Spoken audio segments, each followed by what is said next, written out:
মানে প্রায় সপ্তাহ 15 দিন আগে একটা মানে মোবাইলে একটা ভিডিও পাইছি।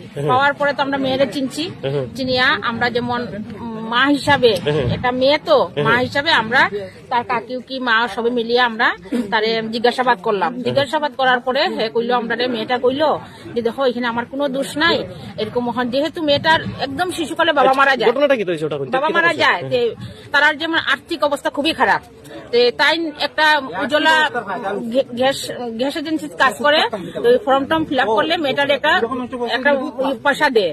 তো ওই কারণে 2-3 দিন গেছিল। যাওয়ার পরে 3 নম্বর দিনের দিন ওই যে লম্বা টিলা একটা ঘরের মধ্যে গেছে, কইছে যেখানে ফর্ম ফিল আপ হইব, এই ঘরটা শূন্য মানুষই না আসলো। এইখানে মেয়েটার সঙ্গে অকথ্য ব্যবহার করছে। অকথ্য ব্যবহার বলতে শারীরিক নিগ্রহ নেই, পরিষ্কার খুলিয়া কইন আপনারা? হ্যাঁ, শারীরিক নিগ্রহ করছে। আর ওইটা যে আবার এই ঘরে মেয়েটা কইতেছে যে কেউ আসিল না, এইটা আবার ভিডিও হইছে, ভিডিওটা মানে ভাইরাল হইছে। আজকে যদি আমরা ছেলে মেয়েরা গভর্নমেন্টে কইব যে বেটি বাঁচাও বেটি পড়াও, বেটি ঘর থেকে ছাড়লেই তো বিপদ, আমরা বেটিরে কেমনে পড়াইতাম আর কেমনে বেটির ইজ্জত রাখতাম। যেহেতু আমরা হইলাম আর্থিক দিকে দুর্বল, আমরা ছেলে মেয়েরা পড়াশোনা করানো সম্ভব না। আর এখন আইনের আছে নিতে আইসি, আমরা আইনে কি করে দেখা যাক, আনাইলে তো আমরা মেয়েরা সবাই মানে আত্মহত্যা করতে লাগবো, খালি পুরুষ বাঁচক আর পুরুষ দিয়ে সংসার চলক। না, এখানে তো মানে মেন কথাটা আমি আপনার কাছে জানতাম সেটা মখন আপনার ছেলেটা কিতা এটার প্রকৃত বিচার হইতো, মানে উপযুক্ত বিচার হইতো। যেহেতু নেক্সট যাতে কোনো মেয়ের লগে এরকম অকথ্য ব্যবহার আর অশ্লীল ব্যবহার যাতে না হয়, আমার মেয়ে কও আর অন্যের মেয়েটা তো আমার মেয়ে, যাতে এই ধরনের ব্যবহারটা না হয়, যাতে সবার মা বাবা একটা বাচ্চারে ঘর থেকে ছাড়িয়া যাতে বুক ফুলে থাকতে পারে যে আমার মেয়েটা টিউশনে গেছে, স্কুলে গেছে, ভালো মতো ফিরবো করিয়া। এটা হইলো আমরা আমার মানে মেন উদ্দেশ্য যে তার প্রকৃত বিচারটা হইতো আর কি।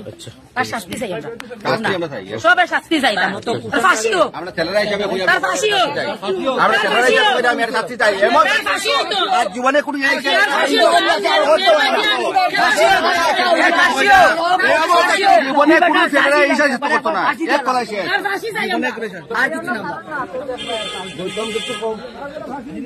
আমি আমার 15 বছরের মেয়ে 1 লাখ করে ছাড়িয়ে আইছি, আমার দম আছে, যদি কেউ কিন্তু বেটি বাঁচাও বেটি পড়াও, বেটি ঘর থেকে ছাড়লেই তো বিপদ। একটা নেকারজনক ঘটনার সাক্ষী হইতে হইল কাঠিগড়া বিধানসভা সমষ্টির বিহাড়া বাজারের জনসাধারণের। সাদা শার্ট লাগানি যে মানুষটারে দেখরা, সেই মানুষটার নাম হইছে দুলাল মুদক, বয়স আনুমানিক 53 বছর। এই মানুষটায় একটা পিতৃহীন মেয়ের আর্থিক দুর্বলতার সুযোগ নিয়ে শ্লীলতাহানি করার চেষ্টা করছে। আর শ্লীলতাহানি করার চেষ্টা করার পাশাপাশি এই মানুষটায় সেই মেয়েটার অশ্লীল ভিডিও বানাইয়া সেই ভিডিওটা সামাজিক যোগাযোগ মাধ্যমে পোস্ট করছে, যার প্রেক্ষিতে বিহাড়া বাজারের মহিলা সমিতির সদস্যরা সহ স্থানীয় জনসাধারণে মানুষটারে দৌড়িয়া পুলিশের কাছে আনিয়া সমঝাইয়া দিছে। দেখিয়া রাখুন মানুষটার চেহারা, এই যে সাদা শার্ট লাগানি, নাম হয়েছে গিয়া দুলাল মুদক। আইন জানিলেই আমরা স্থানীয় জনসাধারণের মতামত। আমরা মানে প্রায় সপ্তাহ 15 দিন আগে একটা মানে মোবাইলে একটা ভিডিও পাইছি। পাওয়ার পরে তো আমরা মেয়েদের চিনিয়া আমরা যেমন মা হিসাবে একটা মেয়ে তো মা হিসাবে আমরা তার কাকিও কি মা সবে মিলিয়ে আমরা তারে জিজ্ঞাসাবাদ করলাম। জিজ্ঞাসাবাদ করার পরে হে কইলো আমরা মেয়েটা কইলো যে দেখো এখানে আমার কোনো দোষ নাই, এরকম যেহেতু মেয়েটার একদম শিশুকালে বাবা মারা যায়, তার যেমন আর্থিক অবস্থা খুবই খারাপ, তাই একটা উজ্জ্বলা গ্যাস এজেন্সি কাজ করে, ফর্ম টর্ম ফিল আপ করলে মেয়েটার একটা পয়সা দেয়। তো ওই কারণে 2-3 দিন গেছিল। যাওয়ার পরে 3 নম্বর দিনের দিন ওই যে লম্বা টিলা একটা ঘরের মধ্যে গেছে, কইছে যেখানে ফর্ম ফিল আপ হইব, এই ঘরটা শূন্য মানুষই না আসলো। এইখানে মেয়েটার সঙ্গে অকথ্য ব্যবহার করছে। অকথ্য ব্যবহার বলতে শারীরিক নিগ্রহ নেই, পরিষ্কার খুলিয়া কইন আপনারা? হ্যাঁ, শারীরিক নিগ্রহ করছে।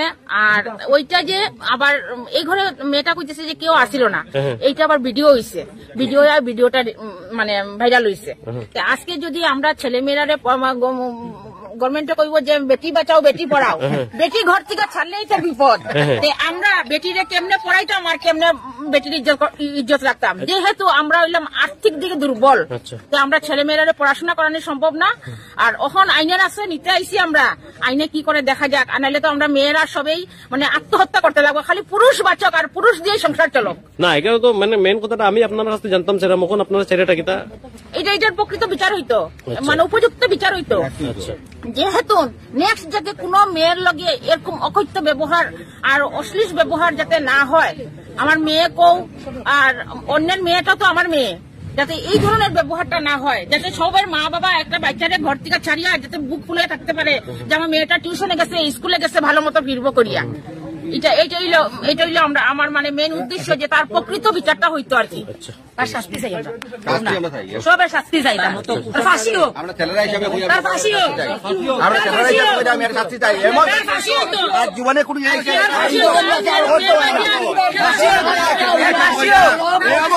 জীবনে কোনো ছেলেরা এই শাস্তি করতো না, এক কথায় শেষ।